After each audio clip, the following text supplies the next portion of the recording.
seems odd to say this, but breaking news about the Zodiac Killer. Yeah. A team of cold case investigators say they have finally identified him. It turns out the guy probably died 3 years ago. Fox News reports that a team known as the Case Breakers, which consists of more than 40 detectives, journalists, and military intelligence officers, believe the killer is responsible for a murder hundreds of miles away, never linked to him before. They go on to say the man's name, Gary Francis Post. He was the Zodiac Killer, died in 2018. He's connected to 5 murders in 1968, 1969. He terrorized authorities by sending these riddles and codes and letters to the San Francisco Chronicle. As for how the Case Breakers broke the case, very weird. The Fox News reports that the team spent years digging through new forensic evidence and photos from Post's darkroom. The team it just occurred to me that a lot of people don't know what a darkroom is. Oh my! That's where you develop photographs. Oh yeah. Yeah. It just we don't really do that anymore. I was in the darkroom in high school. I don't even know if they do that now. Yeah, every third sitcom or anything would be someone in the dark room, and then someone would open the door. No, you ruined everything. You ruined all the film. That's right. They always play the same music as the person was putting it through the solution, yes. and the picture was becoming clear that that same music would always just be playing. And by the way, my childhood was so devoid of pleasurable experiences. Just watching someone develop film was a treat. You know what I mean? Ooh, look, it's color.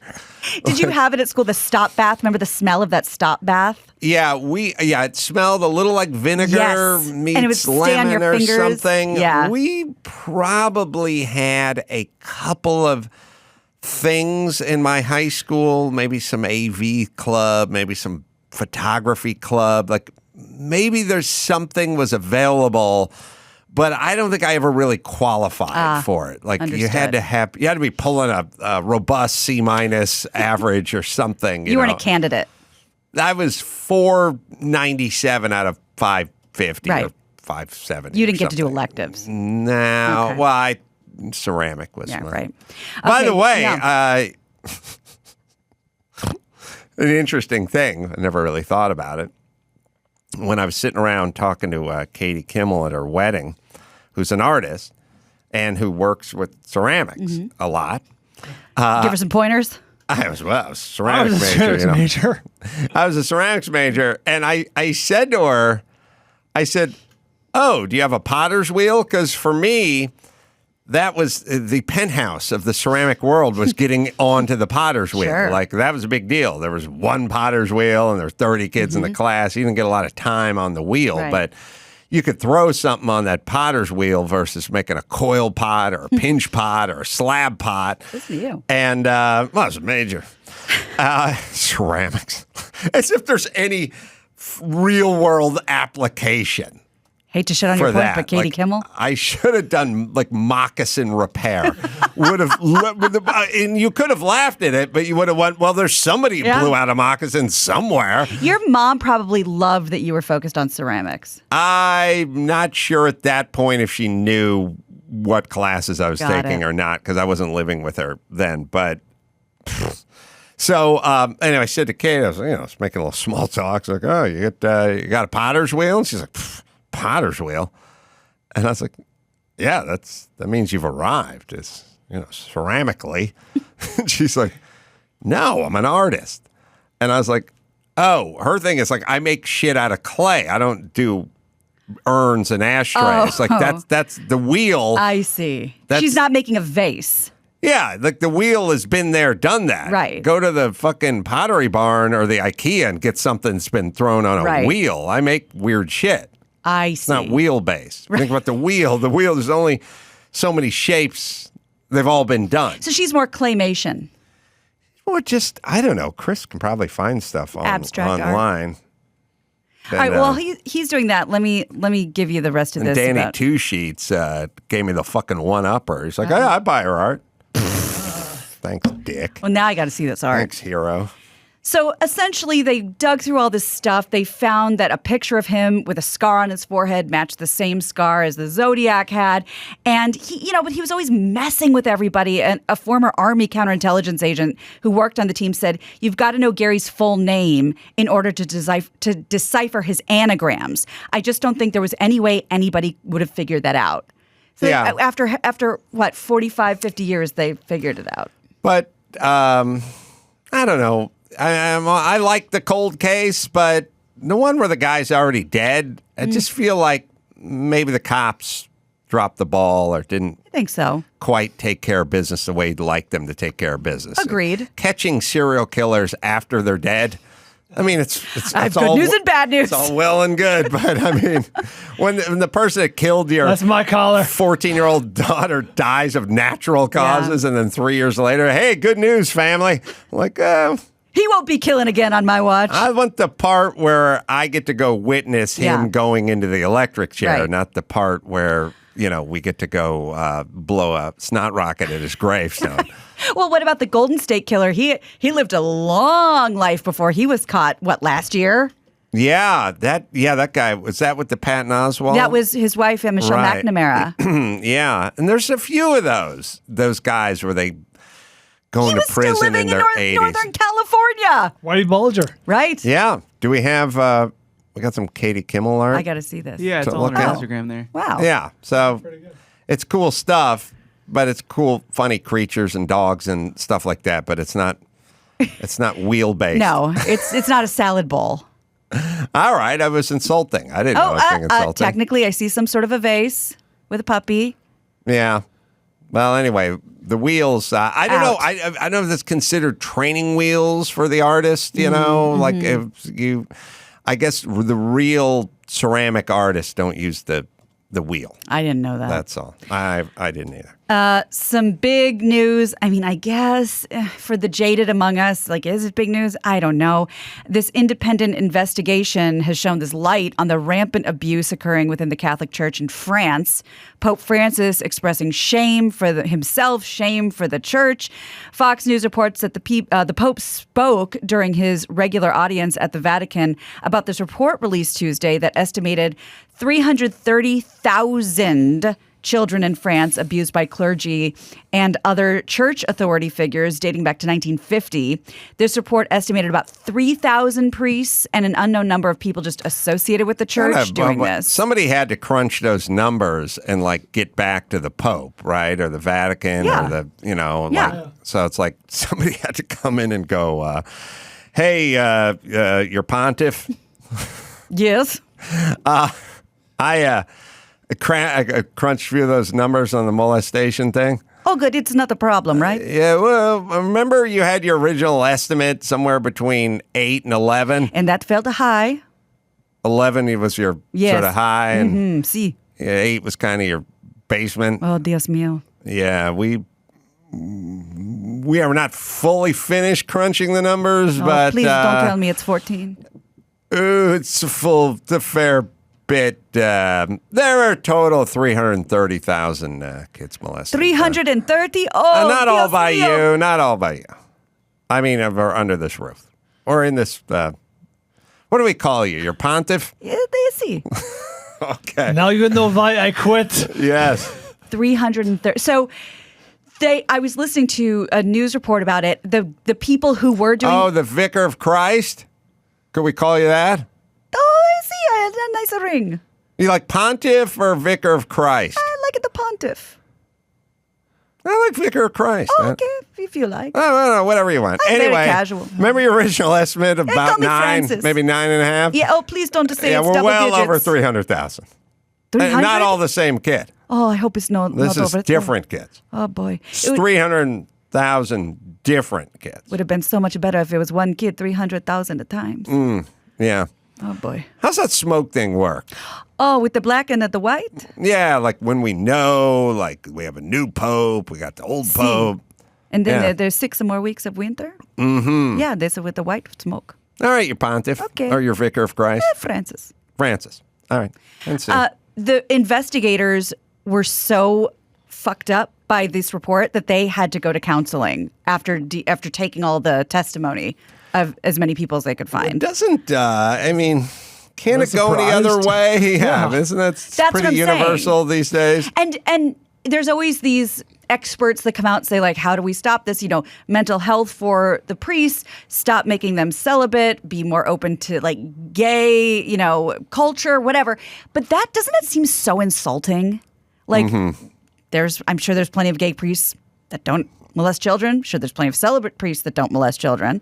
But then again, like, you just kind of got to throw everything at it and see how they stop molesting children? I don't understand this. And how it's such a system, like they have the system down, they just transfer them to different stations. Yeah. Yeah, I know. There's a thing we do with pedophile priests and bad school teachers and bad everything where you go, well, you can't do whatever you're doing around here anymore, but we'll get you a fresh sheet of paper. But at least with bad teachers, they go to the rubber room where they can't teach bad things to kids. I know. God, It's insane. someone's got to strap on a GoPro and get into that. Our teacher, we have, I guess it's like a purgatory for bad teachers in LA. We can't fire them. Nope. So we just send them somewhere to sit while they're getting paid. Yeah, just sit like in a multi-purpose room all day. Really? Yeah. There's some That'll version give of that. nominal work? It's called the rubber room. It's basically like study hall. Do they grade papers? I don't know. They're just supposed to sit there, and if they want to still get paid, they have to show up in like this random cafeteria or library basement or whatever the hell it is. Yeah, I don't know. It's weird things that happens with a lot of it is. I mean, it's just union stuff where you go, we can't fire him. He's in the union. Like, well, maybe if he does something that would merit firing, you can fire him. This is kind of a Chris, creepy you can name. look up that rubber room for the school teachers in LA. They don't like to call them that. They like to call it reassignment centers, which I feel like is creepy. Yeah, that feels kind of Orwellian. Yeah. Naveen J, by the way, the chick from the Ben Affleck video. Oh, yeah. She's going to come on tomorrow. Nice. Chris did Oh my. Well done. Chris did his homework. All right. She's gonna zoom in. I was told she's so hot that dudes just fly around all over the place. So I don't know if they never really know if she's in LA. I buy it. Yeah. Mm-hmm. She looks like a Kardashian. Not enough hair in the world on her ass to ever hear the word no from Emmy. Emmy would think twice. That's right. All right, that'll be exciting. More stuff coming out about Britney and her dad. Again, like, are we surprised? I don't know. You tell me. Britney Spears' father thought he could cure her mental health issues by making her get this like heavy dose of like God talk. According to TMZ, Jamie Spears thought his strict brand of born-again Christianity would solve all of her problems. So at the very beginning of the conservatorship, he brought in a business manager named Lou Taylor and a financial advisor named Robin Greenhill to preach the gospel while balancing her books. And a source close to the situation tells the TMZ, the crew literally walked around with a Bible in their hand, proselytizing the word of God, refused to let Britney read anything except Christian literature. I got a thought. Tell A us. philosophical thought, especially after trying to interview Lamar Odom yesterday. What do you mean trying? It was a little tough to interview the man. But Britney, I'll tie this into Britney as well.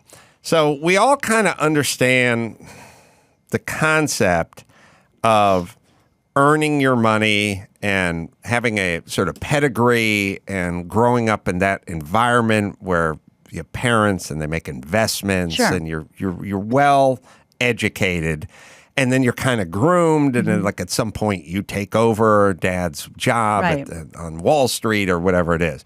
And then we know the version of you winning the lottery and getting $72 million bucks, and you OD in 3 weeks, Pissing it and away, you piss it away, and it ends up like destroying your life, essentially. And we all can sort of wrap our heads around this concept.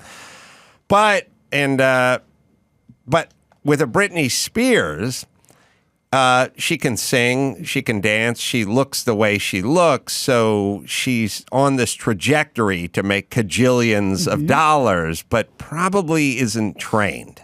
It probably doesn't have that pedigree. I don't know what her parents did. I'm not sure where she was from, but from what I understand, it's almost like she's a bumpkin. Yes. That is, she didn't win the lottery, but you win a sort of cosmic lottery when you look really piping hot at 17 and you can dance and you can sing. Right. And you kind of wonder, She became the meal ticket. You know, she was a Mickey Mouse Club, and her parents had her in New York at these like musical theater trainings. So like, I don't think it ran in the family, but they were very devoted to her becoming a star very young. Right. So yeah, I think you're right about that. What was their business? Did they have a job, a business? Question. I mean, what did they did Dad? Before? You know, did Dad have a trade? Did Dad have a degree in something? Like, did he drop it all to basically shepherd his daughter around? Trapping gators.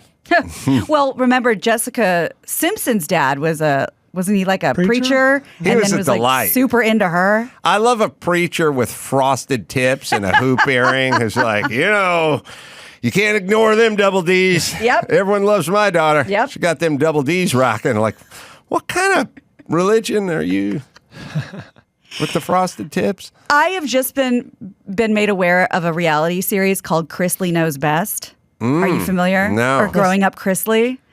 Chris? Chrisley. That's like One word? they're the Chrisley family. And that dad is.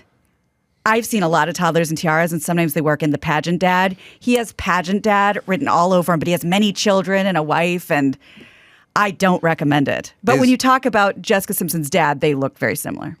Yeah. A lot of frosted tips, and they all have a Southern accent. Yeah. So what was what's his name? Jamie. Jamie What was Spears. his trade Did he have before? feel like the guy was a dentist or pipe fitter or anything? Like, what was he doing? I'm trying to remember from the documentary. I want to say salesman, which wouldn't surprise me, but I think Chris can double check that. I don't trust salesmen. Just in general, door to It's door. essentially going, I don't do anything. I just do this thing. And also, You hustle people professionally. right. And then there's the Right. salesman who, well, I used to sell a Mercedes and now I sell aluminum siding. And it's like, well, what are you into? And it's like, I'm into making money from other people. You got the products over here and we got the consumer over there. And what I do is I slide right in between them and wet my Make the beak. connection. Yeah. All right. Well, we're digging for that answer. So just let us know when you have it. You know how we sometimes have these crazy museum stories like, half shredded paintings and this is art, but it's not real and it's invisible. Well, we have a new take on that. An artist in Denmark was lent $84,000 by the museum to display an art piece. When they went to pick up the piece from him, the museum, the gallery received 2 giant empty frames. Now, what he was going to do was put the cash in the frames to make some sort of statement about, how much money the average Dane makes. But there was no money in there. Now, he's retitled the piece, Take the Money and Run. And there's a dispute whether that's art and if who's owed the money, because the museum actually paid him more money because they needed to pick it up, they needed to frame it and give him a little taste. On a phone interview with CNN, the artist said, I don't think I've stolen any money. I've created an art piece, which is maybe 10 or 100 times better than what they had planned. What's the problem? I blame Ed Moses, who did a lot of modern art, was out here. Ed Moses. Ed Moses. Olympic hurdler? No. Was that Edwin Moses? Yeah, I think There's so. a Grandma Moses Ed artist. Moses is a modern artist. But I blame all modern artists because the second, the Dutch masters and art traditionally, you'd go, what's the painting of? And they'd go, well, it's a painting of lilies, or it's a painting of a guy in a rowboat, it's a painting of a hand, and all the Leonardo da Vinci, all the veins and everything.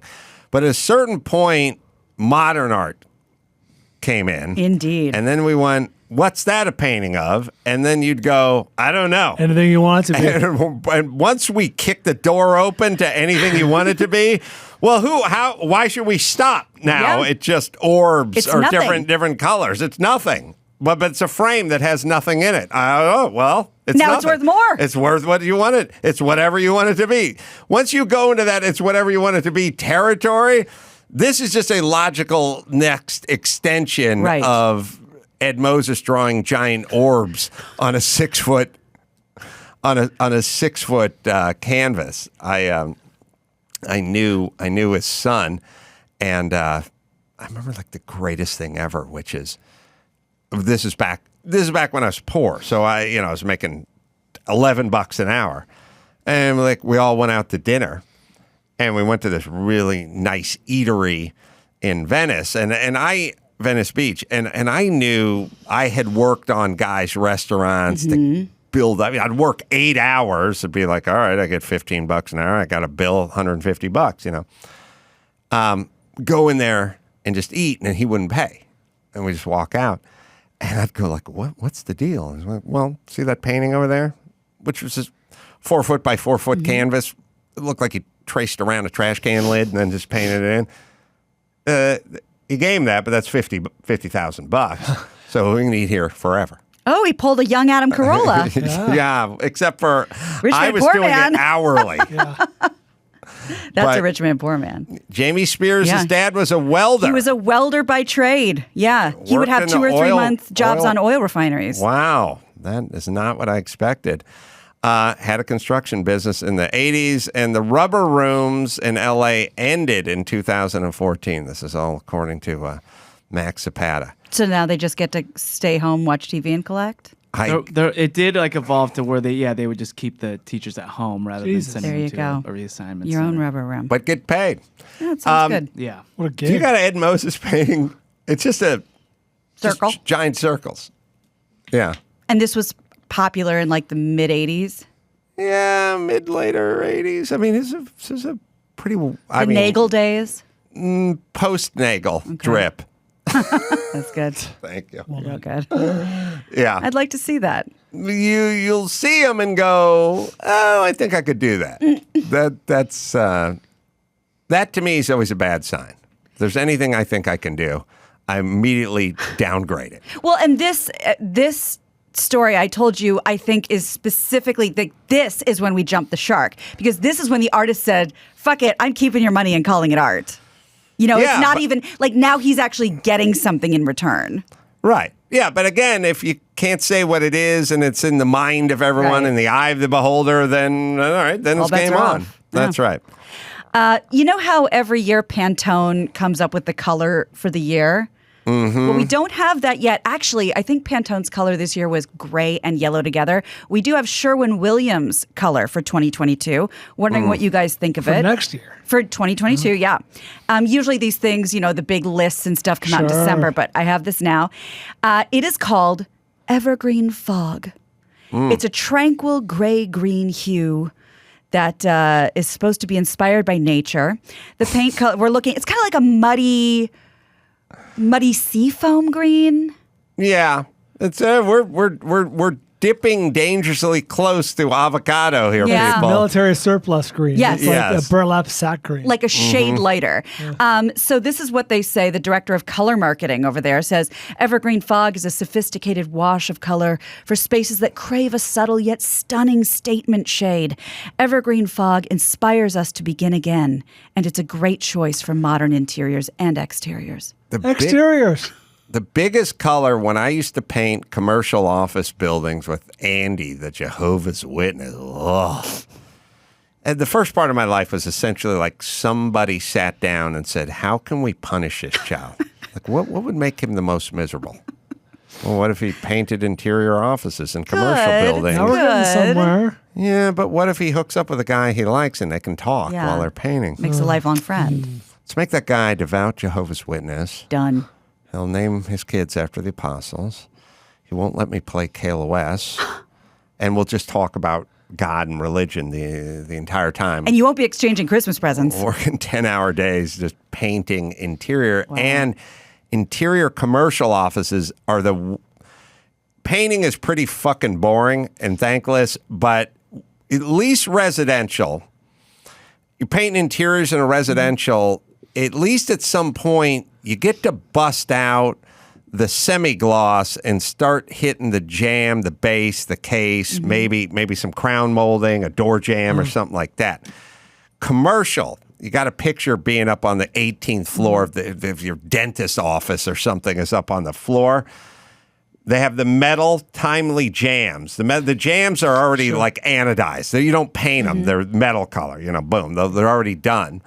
The floor has the rubber base board, right? Over the linoleum. Yeah, it's a vinyl shit. Right. The ceiling is a white drop ceiling. There's nothing to do but roll on flat paint the entire time. There's no, once in a while when you're painting, there's things that are a little bit interesting. This is just a sea of rollers and white paint. The biggest excitement is you get up on a ladder and cut in the top above, below the drop acoustic ceiling. This fucking guy, Andy, he drove a beat up van. He had like 9 kids, and all he did was try to convert me to Jehovah. And it was like, I was like 19. I was just like, and we worked 10-hour days. And we just be in the same office. We go from one office to the next office. It was commercial space for attorneys in Century City. And with that guy proselytizing to you, you couldn't even go full Miyagi and just get super into the meditation of the painting. Yeah. And but the number one color that we would put on, and just the default, here's the color you're going to paint every single office. Let's guess. Okay. I'm going to say like a mustard yellow. No, that's not neutral enough. It's got to be just basic blah. I was going to say eggshell or something, but taupe?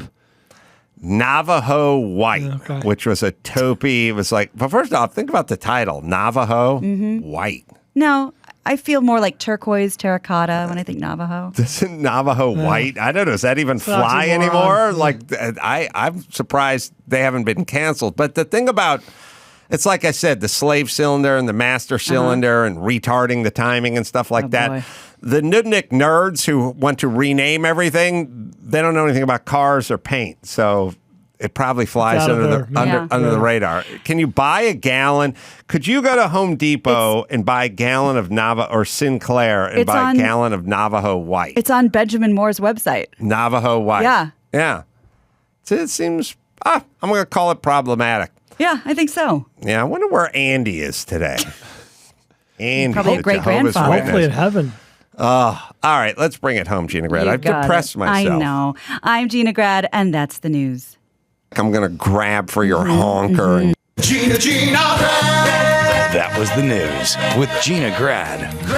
I did a lot of painting jobs. Oh, we looking at Ed Moses' paintings? I thought this was somebody's coasters on a coffee table. This is one of Ed Moses' paintings. How big is this thing? I don't know. They're giant. All I'm saying is don't you feel like you could do this? I think I have done it by accident. By leaving a glass on the coffee table. Listen, I don't want to besmirch the man's memory, but I've seen some of Hunter Biden's offerings. They're a bit above this Wildly one. better. Yes. Well, Adam, he also does lines. Oh, he draws lines. Oh, cool. Now we're talking. Now you see where the 50. What do you think? Does Ed Moses painting go for $100,000 or something? Like, can we put a bid in? I don't know. What does rejected works look like? These look like the LuLaRoe leggings. It's just, they're like 8 foot by 6 foot lines and orbs. Chris, can you put Bam Bam Bigelow next to that? I wonder, like I said, could you buy one? Is there anyone selling one? Is there some sort of way we could find out? I think you'd be surprised. Yeah. Bam Bam Bigelow. Yeah. Oh my God. Yeah, they probably don't run in the same circles, but yeah. All right. Let me hit Trico over here. Over a century ago, Trico was the first to make wiper blades. They've been a step ahead of Mother Nature ever since. Trico engineers study specific driving conditions to make sure you're ready for anything, even if it's raining actual cats and dogs. It rained over here the other day. Did. Thank God I had my Trico blades in there. Look, whatever the weather, Trico wipers maintain maximum windshield contact. And again, here it's a little less rain, a little more spritz it with the windshield cleaner. Either way, you need Trico. No matter what your driving habits, you always find the right wiper blade for your vehicle. Trico, the future of wipers since 1917. Over 100 years, these guys have been going strong. So to find a store near you and see the latest offers, visit TricoCatsAndDogs.com. That is TricoCatsAndDogs.com. All right. Anyone figure out a price for an Ed Moses painting? I bet Garagos has one.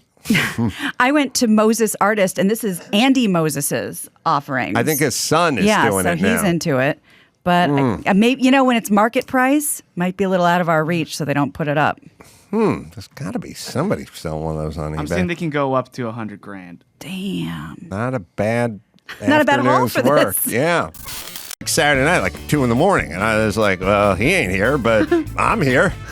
She's like, all right. Nice to meet you. I'm Sloppy Reporting a Seconds. storm, and I just left.